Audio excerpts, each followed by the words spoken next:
Hi guys, finally iPhone delivery ಬಂದಿದೆ. Congratulation brother. ಈ ಕಾರ್ಟ್ನವ್ರು ಫೋನ್ ಮಾಡಿದ್ರು, ಜಸ್ಟ್ ಹೊರಗಡೆ ಬಂದಿದ್ದಾರೆ. ಇನ್ನೊಂದು 2 ನಿಮಿಷದಲ್ಲಿ ಡೆಲಿವರಿ ಆಗುತ್ತೆ. ಆ್ಯಕ್ಚುಲಿ ಓಪನ್ ಡೆಲಿವರಿ ಇದೆ. ನೋಡೋಣ, ಅವ್ರ ಕೈಯಲ್ಲಿ ಓಪನ್ ಮಾಡಿಸಿ ಪ್ರತಿಯೊಂದು ನೀಟಾಗಿ ಚೆಕ್ ಮಾಡಿ ತೊಗೊತೀನಿ. ಜಸ್ಟ್ ಒಂದು 2 ಮಿನಿಟ್ಸ್ ಅಷ್ಟೇ, ಇದೇನು ಬರುತ್ತೆ. ಸ್ನೇಹಿತರೆ, ಆ್ಯಕ್ಚುಲಿ ಓಪನ್ ಡೆಲಿವರಿ ಇರೋದು ಅದು. ಯಾಕಪ್ಪ ಓಪನ್ ಡೆಲಿವರಿ ಅಂತ ಅಂದರೆ, ನಿಮಗೆ ಗೊತ್ತಿರ್ಬೋದು, ತುಂಬ ಸ್ಕ್ಯಾಮ್ಗಳಾಗ್ತಾ ಇದೆ. ಫ್ಲಿಪ್ಕಾರ್ಟ್ ಆಗಲಿ, ಅಮೆಝಾನ್ ಆಗಲಿ, ಕೊರಿಯರ್ ಕಡೆಯಿಂದ ಸ್ಕ್ಯಾಮ್ಗಳು. ನೀವು ವಿಡಿಯೋಗಳು ನೋಡಿರ್ಬೋದು. ಫೋನ್ ಬದಲು ಏನೋ ರಿಂಗ್ ಸೋಪ್ ಕೊಟ್ಕೊಳ್ಳೋಂಥ ಚಾನ್ಸಸ್ ತುಂಬ ಇದೆ. ತುಂಬ ವಿಡಿಯೋಗಳಿದೆ. ಆ ಒಂದು ಭಯ ಕೂಡ ಇದೆ. ನೋಡೋಣ, ಅವರು ಓಪನ್ ಡೆಲಿವರಿ ಓಪನ್ ತುಂಬ ಎಕ್ಸೈಟ್ ಆಗಿದೆ. ಏನು ಮಾತಾಡ್ತೀನಿ ಅಂತ ಗೊತ್ತಾಗ್ತಿಲ್ಲ. ನೋಡೋಣ, ಆ ಫೋನ್ ನೋಡಿದ ತಕ್ಷಣ ಎಷ್ಟು ಖುಷಿ ಆಗುತ್ತೆ ಅಂತ. ಫಸ್ಟ್ ಟೈಮು ಒಂದು ಐಫೋನ್ನ ಸ್ವಂತದ್ದು ಅಂತ ನೋಡ್ತಾ ಇರೋದು, ತೊಗೊತಾ ಇರೋದು. ಅದೊಂದು ತುಂಬ ಖುಷಿ ಇದೆ. ಲೆಟ್ಸ್ ಸಿ ಹೇಗಿರುತ್ತೆ, ನೋಡೋಣ. ಸ್ನೇಹಿತರೆ, ಇನ್ನೊಂದು ವಿಷಯ ಹೇಳಬೇಕು. ಏನಪ್ಪ ಅದು ಇನ್ನೊಂದು ವಿಷಯ ಅಂತ ಅಂದರೆ, ಆ್ಯಕ್ಚುಲಿ ನಾನು ಬುಕ್ ಮಾಡಿದ್ದು ನಿಮಗೆ ಗೊತ್ತು, ಶಾರ್ಟ್ಸಲ್ಲೆಲ್ಲ ಹಾಕಿದ್ದೆ. ಅಕ್ಟೋಬರ್ 7ಗೆ, ಅಂದರೆ ನಿನ್ನೆ 12 ಗಂಟೆ ಸ್ವಲ್ಪ ಹೊತ್ತು ಟೈಮ್ ಆಗಿತ್ತು, ಒಂದು 10 ನಿಮಿಷ ಆಗಿತ್ತು. ಆ ಟೈಮಲ್ಲಿ ಬುಕ್ ಮಾಡಿದ್ದು. ಆ್ಯಕ್ಚುಲಿ ಡೆಲಿವರಿ ಸ್ಲಾಟ್ ಕೂಡ ನಿನ್ನೆ ಸಂಜೆ 9 ಗಂಟೆ ಅಷ್ಟರಲ್ಲಿ ಬರಬೇಕಿತ್ತು. ಬಟ್ ಗೊತ್ತಿಲ್ಲ ಯಾಕೆ ಅಂತ ಡೆಲಿವರಿ ಆಗಿರಲಿಲ್ಲ. ನಾನು ಕಂಪ್ಲೇಂಟ್ ಕೂಡ ಮಾಡಿದ್ದೆ, 1 ಡೇ ಡೆಲಿವರಿ ಇತ್ತು, ಬಂದಿಲ್ಲ ಅಂತ. ಬಟ್ ಫೈನಲಿ ಮತ್ತೆ ಅವರು ರೀಶೆಡ್ಯೂಲ್ ಮಾಡಿ ಇವತ್ತಿಗೆ ಅದನ್ನು ರೀಶೆಡ್ಯೂಲ್ ಮಾಡಿದ್ದು. ಆದರೂ ಆ್ಯಕ್ಚುಲಿ ಟೈಮ್ ಹೇಳಬೇಕು ಅಂತಂದರೆ ಇವಾಗ ಆಲ್ರೆಡಿ 7 o'clock ಮೇಲ್ಗಡೆ ಆಗಿದೆ. ನನಗೆ ಡೌಟ್ ಇತ್ತು, ಇವತ್ತು ಬರೋ ಡೌಟು. ಯಾಕೆಂದರೆ ಆಲ್ರೆಡಿ ಕತ್ಲೆ ಆಗಿದೆ, ಇವಾಗ ಬರ್ತಾರಾ ಇಲ್ವಾ ಅಂತ. ಬಟ್ ಇವಾಗ ಫೋನ್ ಮಾಡಿದರು.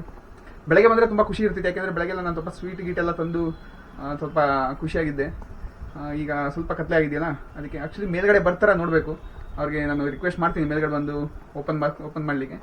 ಏನಾದರೂ ಬಂದಿಲ್ಲ, ಮೇಲ್ಗಡೆ ಬರೋಕ್ಕಾಗಲ್ಲ ಅಂತ ಹೇಳಿದ್ರೆ ಕೆಳಗಡೆ ಹೋಗಿ ಅದನ್ನು ಪಿಕ್ ಮಾಡಬೇಕು. ಓಪನ್ ಬಾಕ್ಸ್ ಡೆಲಿವರಿ ಇದೆಯಲ್ಲ, ಅದಕ್ಕೋಸ್ಕರ ಅಷ್ಟೇ ಕೆಳಗಡೆ ಹೋಗ್ಲಿಕ್ಕೆ. ನಮ್ಮದು ಫೋರ್ತ್ ಫ್ಲೋರ್ ಬೇರೆ, ಅಲ್ಲಿ ಗಂಟು ಬರ್ತಾರ ಇಲ್ವೋ ಗೊತ್ತಿಲ್ಲ. ಒಂದು ಸರ್ ರಿಕ್ವೆಸ್ಟ್ ಮಾಡೋಣ. ರಿಕ್ವೆಸ್ಟ್ ಮಾಡಿ ಏನಾದರೂ ಬಂದರೆ ಮೇಲ್ಗಡೆ ಅದು ನೀಟಾಗಿ ಮನೆ ಒಳಗಡೆ ಅನ್ಬಾಕ್ಸಿಂಗ್ ಮಾಡೋ ವಿಡಿಯೋನ ತೋರಿಸ್ತೀನಿ. ಕೆಳಗಡೆ ಹೋದರೆ ಸ್ವಲ್ಪ ಕತ್ಲೆ ಇರುತ್ತೆ, ಹೇಗಿರುತ್ತೆ ಅಂತ ನಾನು ನೆಕ್ಸ್ಟ್ ವಿಡಿಯೋದಲ್ಲಿ ತೋರಿಸ್ತೀನಿ. ಸ್ನೇಹಿತರೆ, ಒಳ್ಳೆ ಕಾರ್ಯಕ್ಕೆ 108 ವಿಘ್ನ ಅಂತಾರಲ್ಲ, ಆ ಥರ ಆಗಿಬಿಟ್ಟಿದೆ ಇವತ್ತು ಅನ್ಕತ್ತೆ. ನಿನ್ನೆ ಡೆಲಿವರಿ ಆಗಲಿಲ್ಲ, ಇವತ್ತು ನೋಡಿದ್ರೆ ಕರೆಕ್ಟಾಗಿ ಡೆಲಿವರಿ ಪಾರ್ಟ್ನರ್ ಅವರು ತೊಗೊಂಬಂದಿದ್ದಾರೆ. ಈ ಕಾರ್ಟ್ನವರು ಜಸ್ಟು ನೀವು ಫೋನ್ ಮಾಡಿದ್ರಲ್ಲ, ಆ ಟೈಮಲ್ಲಿವರೆಗೂ ಏನೂ ಇರಲಿಲ್ಲ ನೋಡಿ. ಹೊರಗಡೆ ಈಗ ಜಸ್ಟ್ ಹೊರಗಡೆ ಬಂದರೆ ಮಳೆ ಸುರಿತಾ ಇದೆ, ಕರೆಂಟ್ ಕೂಡ ಹೋಯಿತು. ಬಟ್ ಬಿಜಿ ಲೈಟ್ ಹೋಗಿದೆ. A few moments later.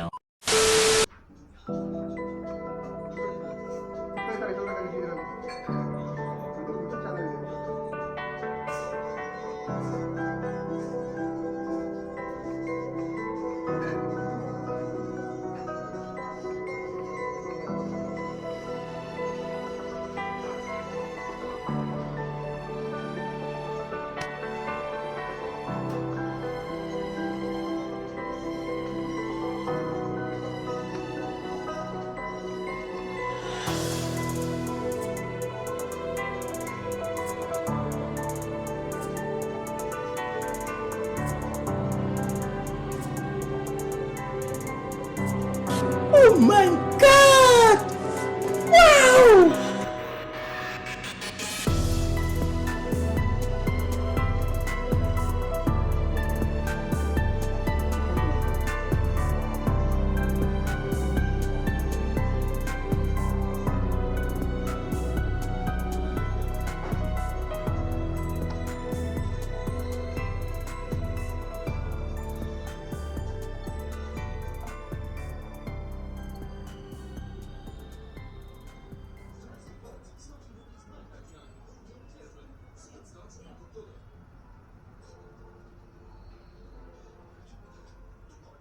ಸ್ವಲ್ಪ ಹಿಂಗ್ ನೋಡು, ಅದ್ಯಾಕೆ ಹಿಂಗ್ ನೋಡ್ತೀಯ?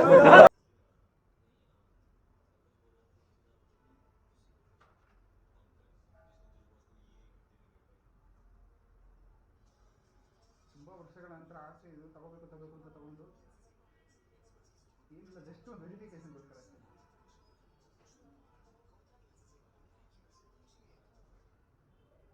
ವ್ಯಾಪಾರ ಚೆನ್ನಾಗಿಬಿಟ್ಟಿದ್ದೇನೆ.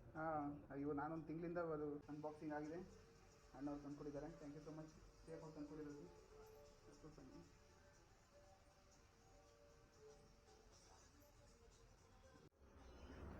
ಸ್ನೇಹಿತರೆ, ತುಂಬಾ ಅಂದರೆ ತುಂಬ ಖುಷಿ ಆಗ್ತಾ ಇದೆ. ಫೈನಲಿ ತುಂಬ ದಿನದಿಂದ ಆಸೆ ಇದ್ದಿದ್ದು, ತುಂಬ ದಿನದ ಕನಸು ಈ ಒಂದು ಫೋನ್ ತೊಗೋಬೇಕು ಅಂತ.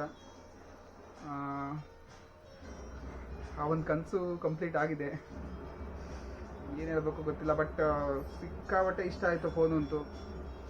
ಸಿಕ್ಕಾಬಟ್ಟೆ ಅಂದರೆ ಲುಕ್ ಮಾತ್ರ ನೋಡಿ ನೀವೇ, ತುಂಬ ಪ್ರೀಮಿಯಮ್ ಆಗಿದೆ, ಸೂಪರ್ ಇದೆ ಮಾತ್ರ ಲುಕ್ ಮಾತ್ರ. ನೋಡೋಣ ಪೂರ್ತಿ ಅನ್ಬಾಕ್ಸಿಂಗ್ ಅಂದರೆ ಅದರ ಪೂರ್ತಿ ಡೀಟೇಲ್ಸ್ ವಿಡಿಯೋನ, ಇದ್ರ ಫೀಚರ್ಸು ಪ್ಲಸ್ ಹೇಗಿದೆ ಪ್ರತಿಯೊಂದು ವಿಡಿಯೋನು ಒಂದು ಅನ್ಬಾಕ್ಸಿಂಗ್ ಅಂತ ವಿಡಿಯೋ ಮಾಡಿ ನೆಕ್ಸ್ಟಲ್ಲಿ ಹಾಕ್ತೀನಿ. ಸದ್ಯಕ್ಕೆ ಇಷ್ಟೇ, ಸಿಗೋಣ. ವಿಡಿಯೋ ಇಷ್ಟ ಆಗಿದ್ರೆ ಲೈಕ್ ಮಾಡಿ, ಶೇರ್ ಮಾಡಿ, ಸಬ್ಸ್ಕ್ರೈಬ್ ಮಾಡಿ.